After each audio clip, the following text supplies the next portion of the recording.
Hello mga kaibigan! Welcome sa panibagong episode ng Jacob the Adventurer. Ngayon, sasamahan nyo kami sa isang masayang araw dito sa bukid. Tara, samahan nyo kami sa pagpapaligo ng kalabaw sa ilog. Huwag kalimutan mag-like, share at follow sa aming page. Ayan, sakay na ako sa aming kalabaw habang ang ating munting si Jacob, kanyang mga kuya na sina Jeff at Jade ay nasa kangga. Excited na kaming lahat papunta sa ilog para paliguan ng kalabaw.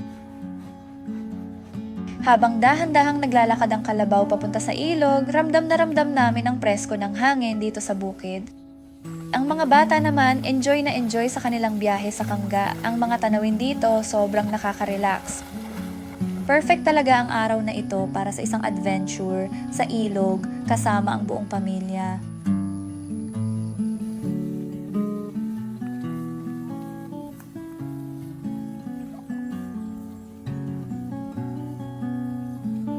Heto na, kompleto na ang barkada, si Jacob, Jeff at Jade, ready na para sa kanilang adventure. Kita nyo naman ang mga ngiti sa kanilang mga mukha, sobrang saya at excited na makarating sa ilog.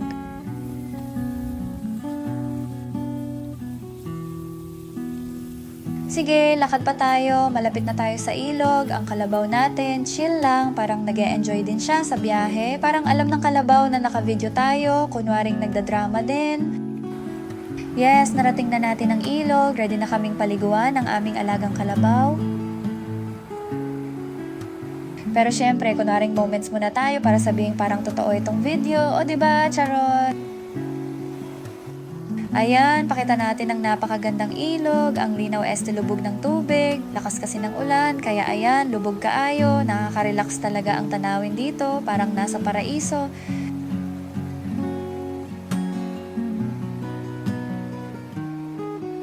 Kitang-kita sa mga bata ang saya, ang mga ngiti nila sobrang genuine, simpleng kaligayahan na nagbibigay ng kakaibang tuwa.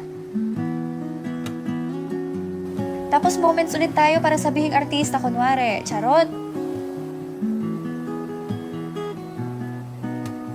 Ngayon, ligo time na para sa kalabaw, ang saya niya sa malamig na tubig, parang bata lang din na enjoy na enjoy.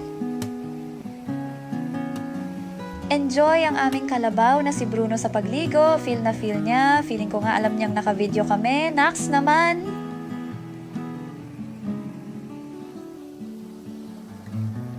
Ganda talaga ng ilog, lalo na't malinaw ito pag di umulan.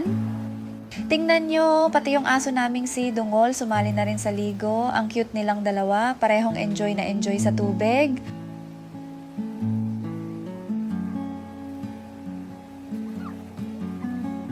Ngayon, si Jacob naman ang hawak sa tali ng kalabaw, ang tapang ng bata natin, parang pro na pro. Oras na para bumalik sa bahay, sakay ulit si Jacob sa kalabaw habang ang mga bata nasa kangga. Ang saya ng araw na ito, daming memories.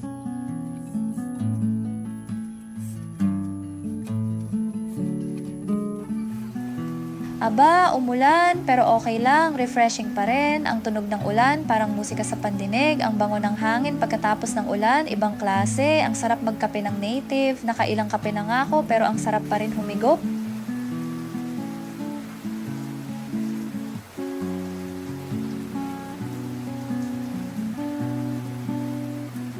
Heto na, naglalaro na ang mga bata sa ulan. Ang saya nila, para silang mga basang sisiw. Walang kapantay ang kaligayahan nila sa simpleng ulan lang.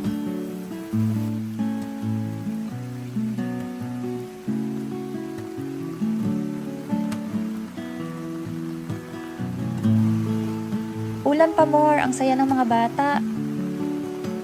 Patuloy lang sila sa paglalaro sa ulan, talagang walang makakapigil sa kanilang saya. Kasama nila Jacob ang kanilang mga pinsan. Ang bawat tawa at halakhak nakakahawa, simpleng kaligayahan pero punong-puno ng saya. Naalala ko noon, madalas din kaming maligo sa ulan. Ang saya ng mga ganitong moments, nakakapagbigay ng total relaxation sa sarili.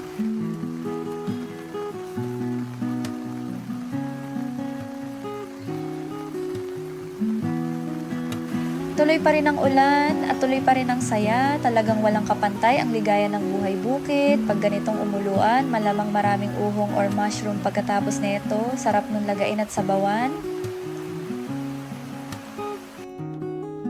Ngayon, pagkatapos ng laro sa ulan, heto na si Jacob. Gutom na, pakakainin ko ng marang. Ang marang, isa sa pinakamasarap na prutas dito sa bukid. Sa inyo, anong tawag sa prutas na ito? Paki-comment at saan ka ba nanonood ngayon? I-comment mo na rin sa baba.